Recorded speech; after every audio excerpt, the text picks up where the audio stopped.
السلام عليكم ورحمة الله.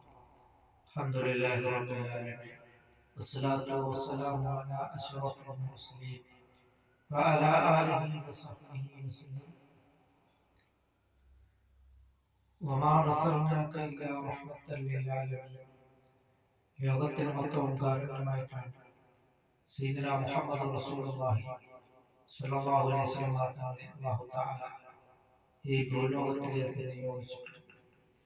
വിശുദ്ധ ഖുർആൻ പുണ്യനബി സല്ലല്ലാഹു അലൈഹി വസല്ലം തങ്ങളെ റഹ്മത്തുൽ ലിൽ ആലമീൻ എന്നാണ് വിശേഷിപ്പിച്ചിട്ടുള്ളത്. അതുകൊണ്ട് നാം ലോകത്തിൽ എവിടെയെല്ലാം പള്ളികളുണ്ടോ അവിടെയെല്ലാം അഷ്ഹദു അന്ന മുഹമ്മദൻ റസൂലുള്ളാഹ് പുണ്യനബി സല്ലല്ലാഹു അലൈഹി വസല്ലം തങ്ങളുടെ നാമം ഇങ്ങനെ ഉയർന്നു കാണുകയാണ്. ഒരു പ്രതിമയില്ലാതെ, ഒരു പ്രതിഷ്ഠയില്ലാതെ ഇന്നും അനേകം ആൾക്കാരുടെ ഇടയിൽ വളരെയധികം സ്ഥാനമുള്ള ഒരു നേതാവാണ് സയ്യിദുനാ മുഹമ്മദ് റസൂലുള്ളാഹി സ്വല്ലല്ലാഹു അലൈഹി വസല്ലം തങ്ങൾ. അതുകൊണ്ട് ലോകത്തിൽ ഏറ്റവും അധികം സ്മരിക്കപ്പെടുന്ന ഒരു നേതാവാണ് സയ്യിദുനാ മുഹമ്മദ് റസൂലുള്ളാഹി സ്വല്ലല്ലാഹു അലൈഹി വസല്ലം തങ്ങൾ.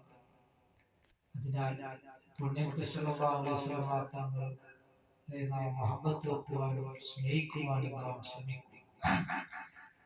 തഹിയ്യാത്തിലായാലും നിസ്കാരത്തിലായാലും പുണ്യനബി സല്ലല്ലാഹു അലൈഹി വസല്ലം തങ്ങളുടെ നിസ്കാരത്തിൽ നബി സല്ലല്ലാഹു അലൈഹി വസല്ലം തങ്ങളുടെ സ്വലാത്തിലായാലും ആ നിസ്കാരം ശരിയാവുകയില്ല. ഖുനൂത്തിലായാലും ദുആയിലായാലും നബി തങ്ങളുടെ സ്വലാത്തിലായെങ്കിൽ ആ ഖുനൂത്ത് സ്വീകരിക്കപ്പെടുകയില്ല, ആ ദുആയും സ്വീകരിക്കപ്പെടുകയില്ല.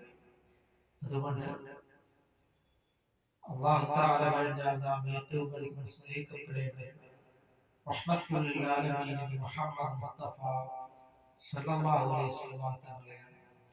ഒരിക്കൽ മഹാനായ ഉമർ ഫാറൂഖ് റളിയല്ലാഹു തആല അൻഹുവിനോട് പുണ്യനബി സല്ലല്ലാഹു അലൈഹി വസല്ലം തങ്ങൾ ചോദിക്കുകയുണ്ടായി, യാ ഉമറേ, അല്ലയോ ഉമറേ, നീ എന്നെ എത്രമാത്രം സ്നേഹിക്കുന്നുണ്ടോ എന്ന് ചോദിച്ചപ്പോൾ മഹാനായ ഉമർ ഫാറൂഖ് റളിയല്ലാഹു തആല അൻഹു പറഞ്ഞിട്ടുള്ളത്, ഞാൻ എല്ലാവരേക്കാളും എന്റെ ശരീരത്തിലേറെ സ്നേഹിക്കുന്നുണ്ടോ എന്ന് പറഞ്ഞില്ല.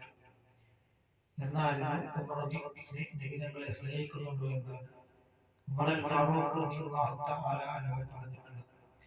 അപ്പോൾ സയ്യിദുനാ റസൂൽ കരീം സ്വല്ലല്ലാഹു അലൈഹി വസല്ലം തങ്ങൾ പറഞ്ഞത്, അല്ലയോ ഉമറേ, നിന്റെ ഈമാൻ ശരിയായിട്ടില്ല, നിന്റെ ശരീരത്തിലേറെ എല്ലാവരേക്കാളും അവനെ സ്നേഹിച്ചെങ്കിൽ മാത്രമേ നീ യഥാർത്ഥ മുഅ്മിനാവുകയുള്ളൂ എന്ന് സയ്യിദുനാ റസൂൽ കരീം സ്വല്ലല്ലാഹു അലൈഹി വസല്ലം തങ്ങൾ പറഞ്ഞു.